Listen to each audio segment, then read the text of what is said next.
বাউল TV Tangail, হৃদয় ধনবাড়ি, চেতনায় Bangladesh. Like দিন, share করুন, সাবস্ক্রাইব করুন এবং কমেন্ট করে জানিয়ে দিন আপনাদের মতামত। দেশ ও প্রবাসী বন্ধুরা, ওই দেখো কি সুন্দর একটা হরিণ, ওই হরিণটিকে আমি শিকার করবো। এগিয়ে চল ভাই, এগিয়ে চল, এগিয়ে চল, এগিয়ে চল। চলে গেছে, এসেছি একটা হরিণ শিকার না করে আমরা ওই প্রাসাদে ফিরে যাবো না। পালিয়ে গেছে। হ্যাঁ, পালিয়ে গেছে। হ্যাঁ, একটা হরিণ দেখছি না, তবে কি শিকার করতে পারবো না? চল ভাই, পিতার সঙ্গে আমরা কথা দিয়েছি, যেমন করে হোক ছলে বলে কলে কৌশলে ওই একটা হরিণ শিকার না করে প্রাসাদে ফিরে যাবো না। এই বলে আমরা শিকার করতে পারবো না। ওই তো সম্পত্তি বন্ধ হয়ে যাচ্ছে, ওই বলে গিয়ে একটা শিকার করে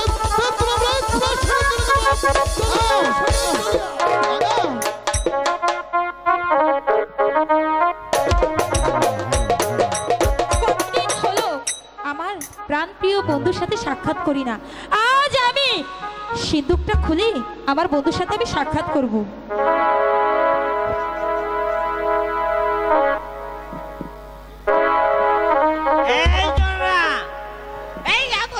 মানুষ সিন্ধুকের মধ্যে থাকতে পারে?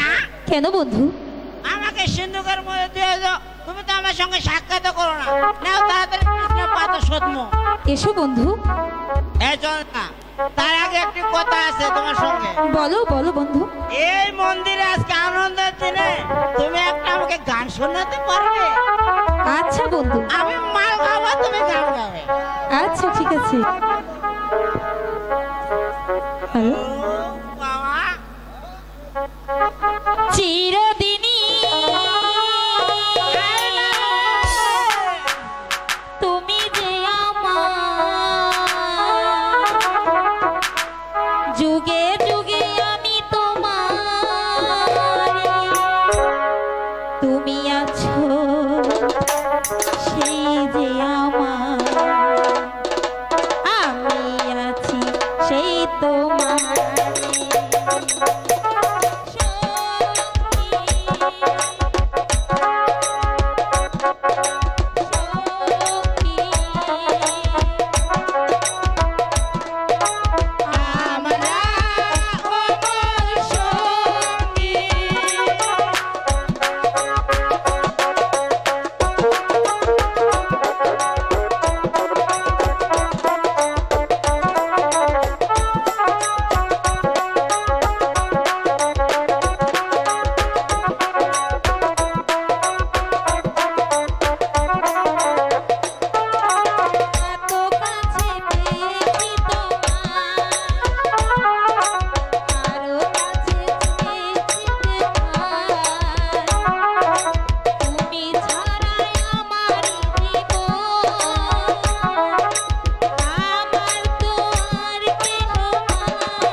করো কৃষ্ণ করো। এসো বন্ধু, হ্যাঁ বিষ্ণু করো। এসো।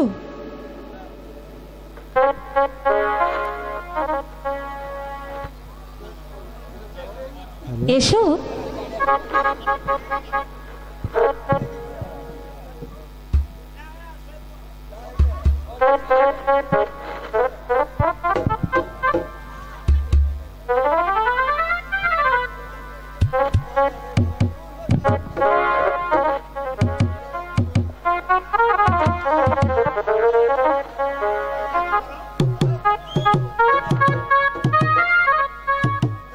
দাদা দুলাল, তুমি আমাকে জল দাও দাদা। দুলাল, একটু অপেক্ষা করো ভাই। ওই তো সম্মুখে ছোট মায়ের মন্দির আমি দেখতে পাচ্ছি, ওই মন্দির থেকে আমি তোকে জল দিচ্ছি ভাই। তুই একটু অপেক্ষা কর ভাই। ছোট মা, আমার ছোট ভাই দুলালের জল তৃষ্ণা লেগেছে, তুমি আমাকে একটু জল দাও মা, তুমি আমাকে একটু জল দাও।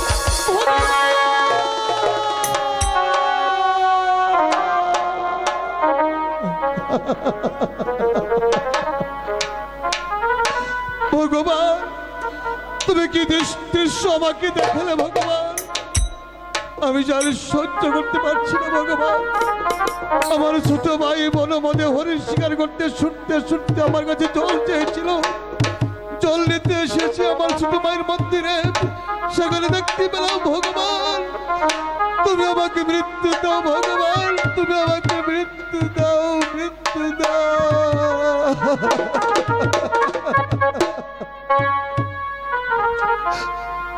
ভগবান, এইভাবে যদি আমি রেখে যাই তাহলে তো আমার পিতার নামে আমার নামে কলঙ্ক সৃষ্টি হতে পারে। গুরু আমাকে একখানা চাদর দিয়েছিল, সেই চাদর দিয়ে আমি আমার মায়ের ইজ্জত আমি তাকে ঢেকে রেখে যাব। ঠাকুর, তুমি আমাকে শক্তি দাও ঠাকুর, তুমি আমাকে শক্তি দাও, শক্তি দাও।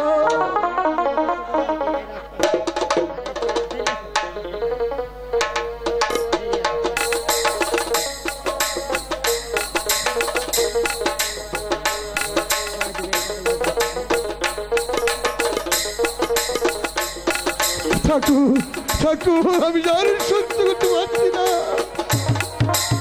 দাদা তুমি আমাকে জল দাও দাদা, জলের জন্য আমার বুককে ফেটে যাচ্ছে দাদা।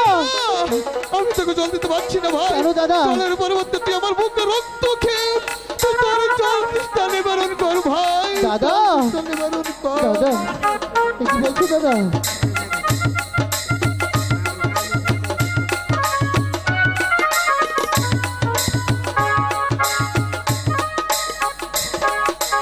কি চাদু,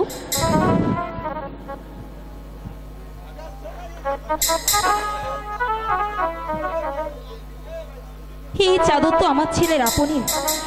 তবে কি এখানে আপন এসেছিল? বন্ধু, বন্ধু, এই বন্ধু, শিগগিরই উঠো। আরেকবার শোনো। আরে তাড়াতাড়ি উঠো না। শোনো আরেকবার। আমি কি বলছি, তাড়াতাড়ি উঠো। এখানে আপন এসেছিল। কি বললে? আবার তোমার কে আপন আছে? বন্ধু, তুমি বুঝছো না তো, এখানে আপন এসেছিল। তুমি তাড়াতাড়ি শিগগিরই পালাও। আমি পালিয়ে যাব? হ্যাঁ বন্ধু।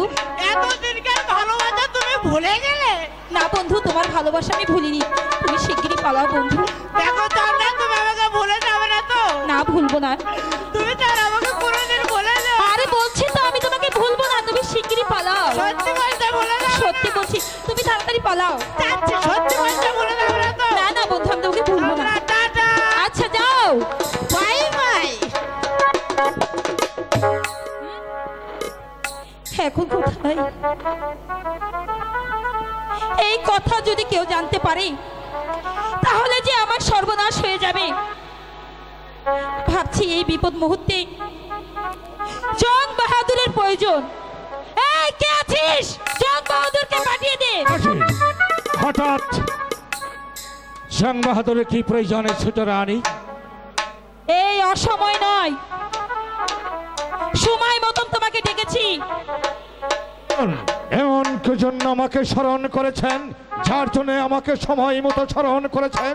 আমি কি জানতে পারি ছোট রানী এমন কি বিপদে পড়েছেন যার জন্য মন্ত্রী জং বাহাদুরকে আপনি স্মরণ করেছেন? পাচ্ছি না, আমি বড্ড বিপদে পড়েছি। এই বিপদে আমি আপনার কাছে সাহায্য চাচ্ছি।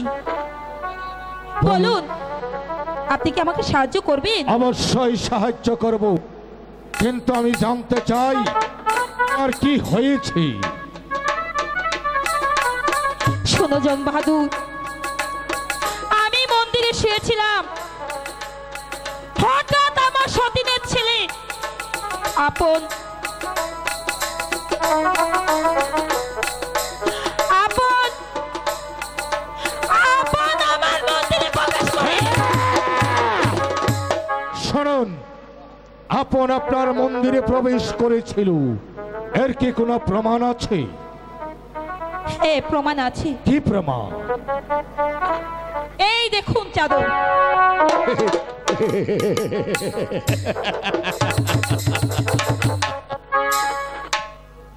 কি ভাবছো জং বাহাদুর? ভাবছি এগিয়ে যাব না পিছিয়ে যাব। ঠিক, হ্যাঁ, এই বিপদ থেকে আপনাকে আমি উদ্ধার করতে পারি, কিন্তু বিনিময়ে মন্ত্রী জং বাহাদুর কি পাবে?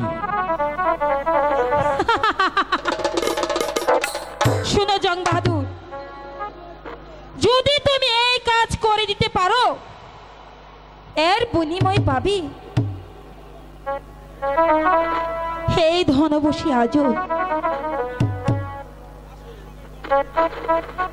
আর তার সঙ্গে পাবে এই চন্দ্রা দেবীকে। আমি জানি চন্দ্রা দেবী, আমি যদি এই কাজ থেকে আপনাকে রক্ষা করতে পারি, তার বিনিময়ে পাবো এই ধর্মপুরের সিংহাসন, আর তার সঙ্গে পাবো চন্দ্রা দেবীর লাবণ্যময় যৌবতী। তাহলেই শুনুন, আমি এখান থেকে চলে যাওয়ার পর আপনি মাথার চুল এলোমেলো করে এখানে গোড়াগড়ি পারবেন। চিৎকার শুনে স্বয়ং মহারাজ এখানে প্রবেশ করবি। মহারাজকে কে বলবেন, মহারাজ বিচার করুন, মহারাজ বিচার করুন। তখন মহারাজ বলবে, কিসের বিচার চন্দ্রা, কিসের বিচার?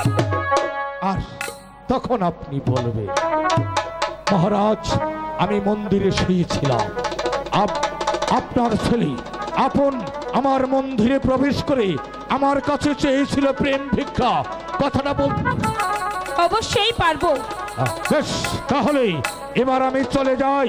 যাওয়ার সময় আপনাকে একটা কথা বলে যাচ্ছি, কাজ করার পর যদি আমাকে আবার ফাঁকি দেওয়ার চেষ্টা করেন, এই ধর্মপুরের ছেলে প্রজা সাধারণ আপনাকে ক্ষমা করতে পারে। এই জং বাহাদুর আপনাকে কোনোদিনই ক্ষমা করবে না। কে আছো? কে আছো? আমাকে বাঁচাও, আমাকে বাঁচাও। কে আছো? মহারাজ, বিচার করুন, বিচার করুন। রানী, তোমার কি হয়েছে রানী? বলো বলো রানী, তুমি খুলে বলো তোমার কি হয়েছে? আমাকে ছুবেন না মহারাজ, আমাকে ছুবেন না, আমি যে অসতী হয়ে গেছি। তুমি অসতী হয়েছ, আমি তোমাকে স্পর্শ করতে পারবো না, এই কথা বলতে তোমার লজ্জা হলো না? বলো রানী, বলো রানী, তোমার কি হয়েছে রানী? তুমি আমার কাছে খুলে বলো রানী, আমি তার বিচার করব। মহারাজ, আমি যে বলতে পারছি না, আমি মন্দিরে শুয়েছিলাম, আপনার বড় ছেলে আপন আমার মন্দিরে প্রবেশ করে আমার কাছে চাচ্ছে প্রেম ভিক্ষা। রানী চন্দা, এই কথা তুমি উচ্চারণ করো না রানী চন্দা। এই কথা উচ্চারণ করলে এ যে পাপ হবে রানী চন্দা। রানী চন্দা, এই কথা তুমি আর বলো না রানী চন্দা। তুমি যে কথা বলেছো রানী চন্দা, এই কথা শুনলে আকাশ চৌচির হয়ে যাবে, বাতাস স্তব্ধ হয়ে যাবে, মাটি তার পায়ে থেকে সরে যাবে। এই কথা সবাই বিশ্বাস করলে আমি এত গুণবতী বিশ্বাস করি না। আমি জানি মহারাজ, আপনি বিশ্বাস করবেন না, সেই জন্য পিছন থেকে তার গায়ের চাদরটা কেড়ে নিয়েছি। চাদর? কার চাদর চন্দ্রা? কার চাদর? আপনার বড় ছেলে আপনের চাদর। এই দেখো, আমার কাছে প্রেম নিবেদন করতে চেয়েছিল, তখন আমি চুপ করে দেখেছিলাম। তখন চুপ করে দাঁড়িয়ে যাওয়ার চেষ্টা করি, তখন পিছন থেকে গায়ের চাদরটা শুনতে চাই না রানী চন্দ্রা, আমি আর শুনতে চাই না। বিচার করব, আমি এর বিচার করব। 20 বছর পূর্বে আমি এক বিচার করেছিলাম ধর্মের। আজ আমি কেমন বিচার করব যা দেখে তাম ধর্মপুরাজ্যবাসী লাখো লাখো হাজার হাজার বুঝতে পারবে রাজা ধনপতি রানী চন্দ্রা। এই কে আছিস? আদেশ করুন মহারাজ। যাও প্রহরী, আপন দুলালকে যেখানে পাবে সেই অবস্থায় সুশৃঙ্খল করে তাকে বন্দী করে নিয়ে আসবে সেই রাজপ্রাসাদে। এ হচ্ছে আমার হুকুম। তাই যাচ্ছি। রানী চন্দ্রা, প্রহরীকে পাঠিয়েছি আপন দুলালকে ধরে আনার জন্য। আগামীকাল আমি তাদের বিচার করব রানী চন্দ্রা। এবার চলো আমরা অন্তরপুরে চলে যাই। তাই চলুন মহারাজ, তাই চলুন।